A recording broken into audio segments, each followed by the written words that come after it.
From the Horn Auto Center Studios, Chris Bennett and the Morning Brew.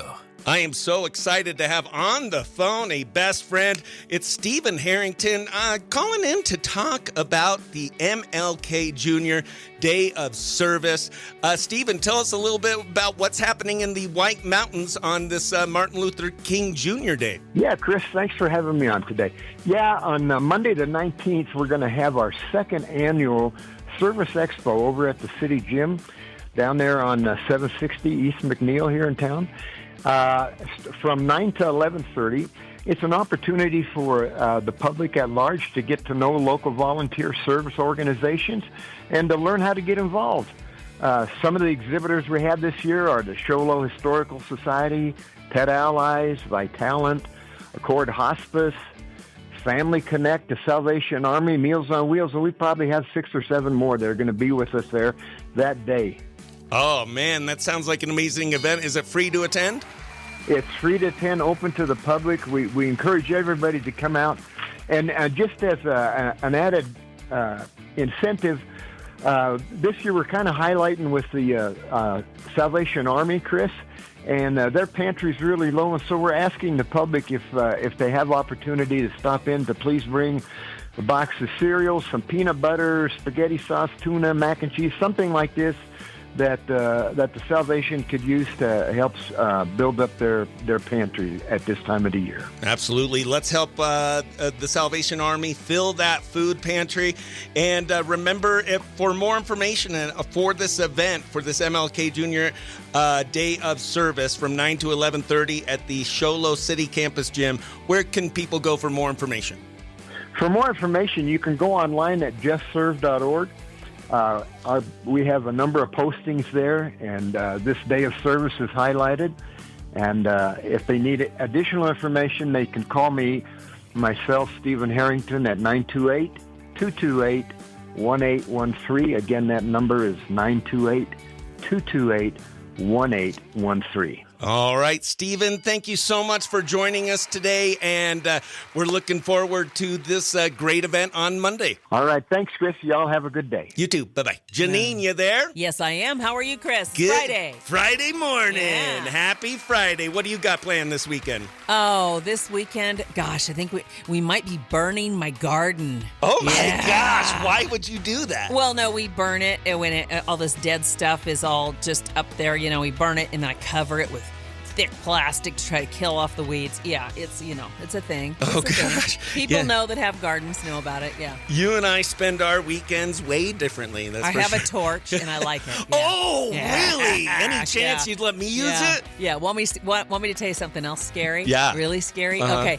I like the nerd news they put out on Fridays. There's a compilation of a lot of scientific stuff that came out. Right. Okay, so it's a new study. And a lot of us kind of figured this because it happens in animals and everything else.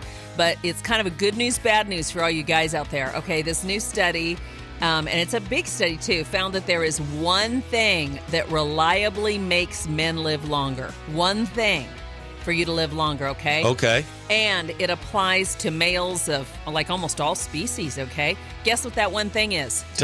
To live longer? Yes. Gosh, I don't know. Castration. Oh, that's awful. Isn't that terrible? No, it's the truth. Because like when you neuter dogs, you castrate dogs, they live longer. I mean, almost all animals, you castrate them, they have longer lives. And in humans, same thing, guys. Okay, so there you go. You want to live long, give them up. I'm here for a good time, not a long time. Exactly. Denise. There you go. I read that and I'm like, ouch. Oh no, we don't want to hear that. I know. And then also in the solar system news, okay, scientists finally think they figured out what's inside Uranus. Oh my God, Janine, these are the best stories ever. They say it's a weird substance that's both solid and liquid at the same time. In Uranus, the planet I'm talking about, Chris. That sounds like the same thing that's in mine. Solid and liquid. Yeah, exactly. But these are both real studies, and they're out there. Yeah, so there you go. Yeah. Sweet. Well, thank you for some nerd news on this Nerd News Friday. Yeah, that's always fun. I love the nerd news. Well, have a great weekend, Janine. Okay, we Chris, love you. You too. Love you too. Bye-bye. No castration. No okay, bye-bye. All right, bye-bye. Bye. Chris Bennett's Country Climb, Star of the Week. And holy moly, this week might be one of our most accomplished musicians we've ever featured. He's the lead guitarist for Brett Young. He's toured with artists like Snoop Dogg, Chris Cornell, opened for Coldplay, had music featured on major TV shows, and still finds time to write songs that connect on a deep, deep level. His song, When I Go, has over 18 million streams, and we're excited to play it on Q Country 92.5 for the first time this morning. Please welcome today's Country Climb Star of the Week, Keaton Simons. Hey, how you doing? What a great intro, man. Heck yeah, I've been practicing all morning. You deserve the best intro. Oh, you're so sweet. You are too kind. You're too kind. Well, Keaton, to get started, I like to start with some fun icebreaker questions. You ready? Okay. I'm ready to break this ice. Perfect. True or false? I heard you might be the youngest actor in history, or at least the youngest actor to be in a motion picture film. Now, okay, I can't confirm that I'm the youngest, but it doesn't get much younger because I was in utero at the time. So what you're referring to is the fact that my mom was in the movie Animal House and she was pregnant with me at the time. So yes, I appeared as a fetus in that movie, and I don't know, it was pretty good. I don't know if I was the youngest, but probably the best fetus that I've seen. Well, we know the first movie you were ever in. What was the first concert that you've ever went to? Oh, boy. Well, you know, my family's in the film and TV industry, and my mom was working on a show called Don Kirshner's Rock Concert when I was born. So some of the first concerts that I attended were live at Don Kirshner's, like on the set of that. So people like James Brown and stuff, and Chuck Berry was one of the first but I was just an infant for that. The first concert that I bought tickets for to go see was Primus at the Palladium in LA when I was 14. And I went to see Pink Floyd shortly after that, and you know, I've seen a lot of concerts in my life. And you're a renowned guitarist, lead guitarist for Brett Young. What is a song you never get tired of playing on the guitar? Oh man, songs that I don't get tired of playing on guitar with Brett. Hey, listen, Brett Young's most popular song is called In Case You Didn't Know, and I think there's a reason for that, because it is one of the best songs ever written, and the recording and all the parts and all the licks and everything, I kind of never get tired of playing that song, and I'm glad, because I'll play it every single time we play together, you know what I mean? So I'm glad I never get sick of it, but I certainly don't get sick of it. And last question for this segment, it'll be the hardest question I ask you all morning. If you had one country song to request for the rest of your life, what country song are you requesting and why? Well, gosh, you know what? It's that one. I'm going to go with Brett Young's current single that's out right now. It's called Drink With You. So I say give that one a spin. We are back with today's Country Climb Star of the Week, Keaton Simons. We're going to be listening to his song When I Go here shortly. But we had some fun, Keaton, and now it's time to get to the nitty-gritty and find out about your country climb. We found out you're basically born into the entertainment business. You have a lot of acting, a lot of a TV movie around you. What made you decide to go the music route, and how'd you fall in love with music? You know, it kind of chose me. I've been in love with it and passionate about music for my whole entire life, since I was a little tiny baby guy, you know, and I've been playing forever. I started playing piano when I was very young and singing as soon as I could, and then started playing guitar pretty young. You know, as soon as I could physically do it, I was doing it. And it wasn't even a question for me. I love the arts in general. All of the creative arts are wonderful, but there's something so fundamental about music, and something so independent about it. I can create music just myself. I don't even really need an instrument. I don't need even an audience. I don't, you know what I mean? Like it's very independent. And even though we use it to connect and to engage socially and from person to person and globally and so on and so forth, it has tremendous power that way. It also has the full integrity when you just play music alone by yourself. And that's magical. That you don't really find that with a lot of the other arts, Right. And well, you've been doing music for forever, and I know you have a bunch of pinch me moments. If I had to say, hey, can you give me 3 pinch me moments of your musical journey and career? There have been so many. They are innumerable. The first one that comes to mind certainly is when I was playing with Chris Cornell, and we did that live in studio at Sirius XM, and we did a live acoustic performance of numerous songs, and each one was as magical as the other. Most people have just seen the Prince cover, the Nothing Compares to You cover that we did. But man, I just watched and listened to and sent to some friends our performance of Fell on Black Days. And it's just, you have to see it, dude. You have to watch, you have to see it to believe it. This guy, Chris Cornell, was the most incredible singer in the world, and I was sitting right there. It was a real pinch me moment. Like, I just can't even believe that happened. But man, I can't even. that one's clouding my whole mind. I know I have so many. I could choose a few other ones, but God, they pale by comparison. Right. I should have left that one for last. No worries. That's amazing. That's really, really cool. And you've been doing guitar forever and music in forever. What's the biggest lesson touring has taught you as a musician? Oh man, it's taught me how to go with the flow and how to live minimally, how to let go of material things, and shows me how unimportant my stuff is, because I can be on the road and not even remember I have any stuff. It doesn't matter.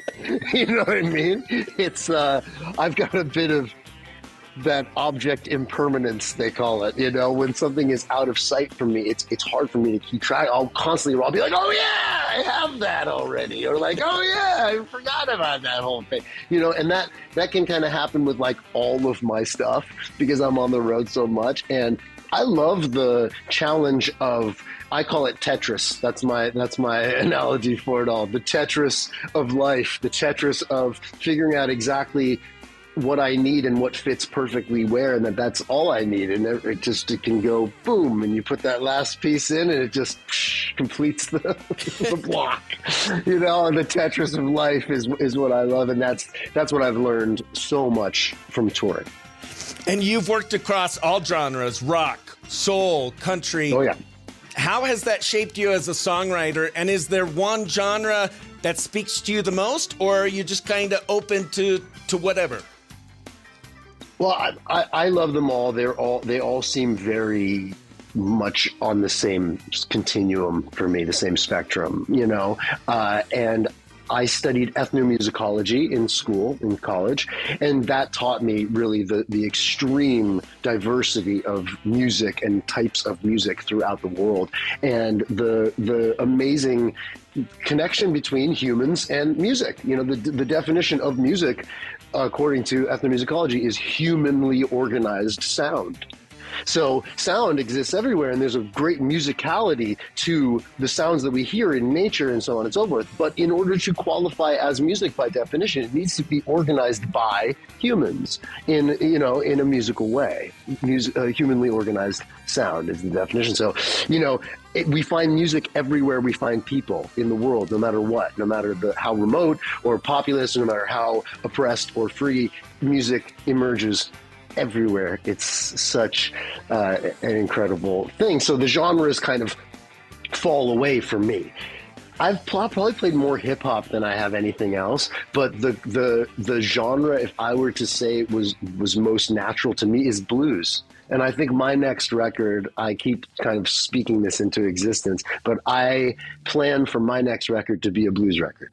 We've been having fun, played fun icebreaker games, found out about your country climb, and now it's time to hear some of your own music. We're going to play a song that has over 18 million streams on Spotify. It's called When I Go. Tell us a little bit about this song. Well, this song has an amazing story. And when they say that a song has a life of its own, or has the potential to have a life of its own. It really does. And as a songwriter, as a producer, as a creator of art, I love to see something that I created have a beautiful life and existence. You know what I mean? So this song was written in 2013 or thereabouts, right? And recorded around then.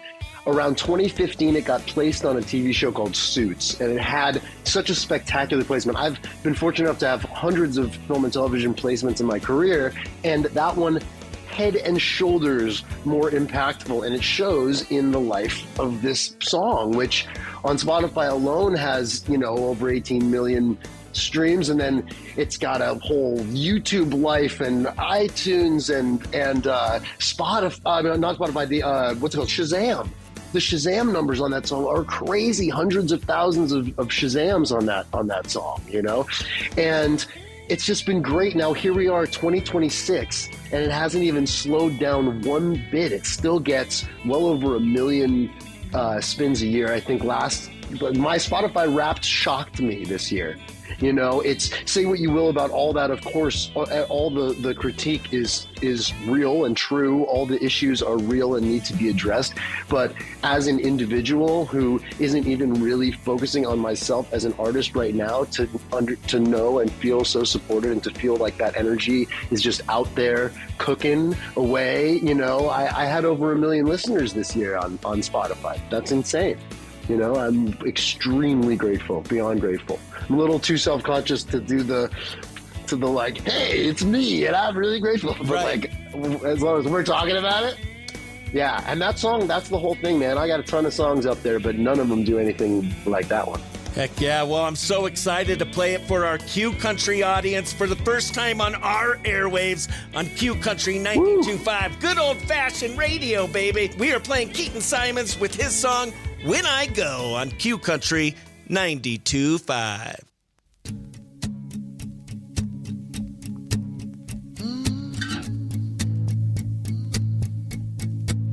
On the day that I almost lost my mind, I was feeding this dirty habit of mine. I'd been drunk on your lies, I was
was Keaton Simons.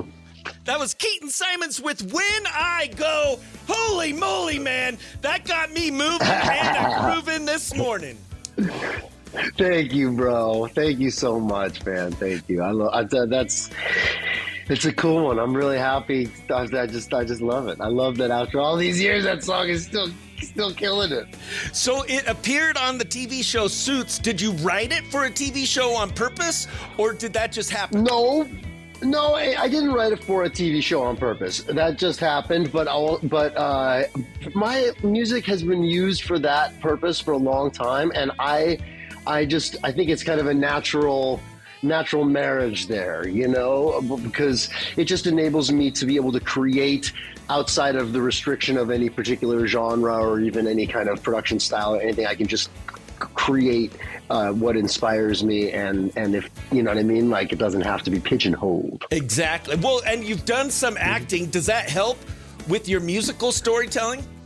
It definitely helps. It helps to to check out all different kinds of creative arts. I grew up in the acting world and have a great reverence and respect for it. It's a really cool thing. There's something amazing about filmmaking in general, creating that thing that transports people to a different place. You can create a whole mood and a whole vibe. There's something magnificent about it. People don't realize how challenging that is. You try to make a movie yourself, you realize it's like, ooh, this is really hard,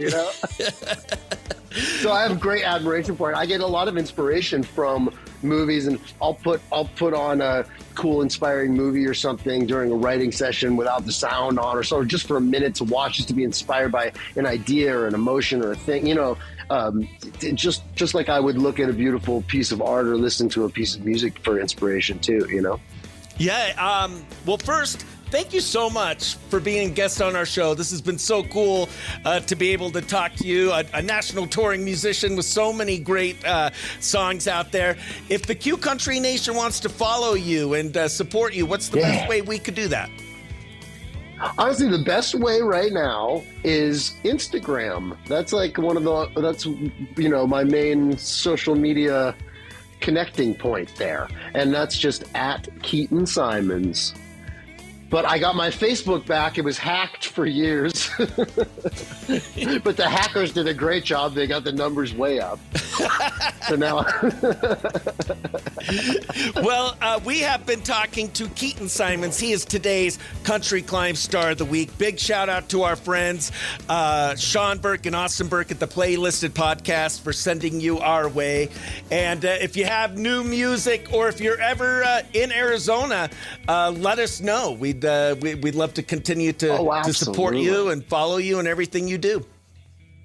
Without a doubt. I thank you so much. I cannot thank you enough, my brother. This has been Keaton Simons, today's Country Climb Star of the Week. Woo! That's my blood! Because Pop Beaumont said so! Yee, yee! Everyone's favorite redneck from Beaumont, Texas. It's Paul from Beaumont. Did you hear today's Country Climb Star of the Week, Keaton Simons? Man, that dude is deep, man. That dude is like deep into music theory and stuff, bro. Yeah. Did it intimidate you? Because you just started playing guitar, like 2 years ago? Has it been that long? Has it? I don't know. It feels like it's been at least a year, but yeah. Yeah, I haven't really improved. I really haven't improved very much, but yeah. Yeah, he was so great to talk to, and it's so obvious to see his passion and love for music, and it was just really cool and refreshing, and it was so easy to talk to him, and he looked super simple. Yeah, he sounded super simple to talk to. Man, his answers, man, they were like deep, too deep for this redneck. Yeah, man, like way too deep, man. Yeah. Well, let's go from deep to just having plain old fun. It is now time for Are You Smarter Than a Redneck? And today, Paul, we're going to do some music trivia edition. If you know the answer, say your name. That's your buzzer. You ready? Yeah, I'm ready. All right. Who was the first country artist to win Entertainer of the Year at the CMAs 3 years in a row? Was it A, Reba McEntire, B, Garth Brooks, C, George Strait, or D, Luke Bryan? Oh, boy. Paul. Paul, go ahead. I'm going to say Garth Brooks. Yep, there we go. He's up 1-0. Next question. Here we go. Which rock band famously wrote a song about a small town girl and a city boy on a midnight train? Paul. Johnny. That's right. Gosh dang it, I gave it away. If I don't get this next one right, it is over. What instrument did Taylor Swift first become famous for playing? Paul, go ahead. Coldwood Taylor guitar. There we go. Holy moly, that is one smart redneck. Dude, I knew way too much about Taylor Swift right now. Awesome. Well, Paul, we love you, buddy. I hope you have a great weekend. Thanks for calling in and having fun. And hopefully we'll talk to you on Monday. Oh, yeah, I hope so, man. Hopefully everything's going smooth. Everybody's at work, and I'm not at the office. So, yeah. There we go. Y'all have a great weekend. Be safe. Enjoy yourself. Thanks, best friend. Dude, we might be getting some of that pow this weekend here. Oh, some nar pow. You might be getting some snow. Yeah, send it our way. I find it hard to believe because it's 58 degrees right now. I'm in a t-shirt, and I'm like, snow, really? Well, we need it, so send it our way if you get any. We love you, buddy. Goodbye. Yeah, I don't want none of that. See you, buddy. Bye. Bye-bye.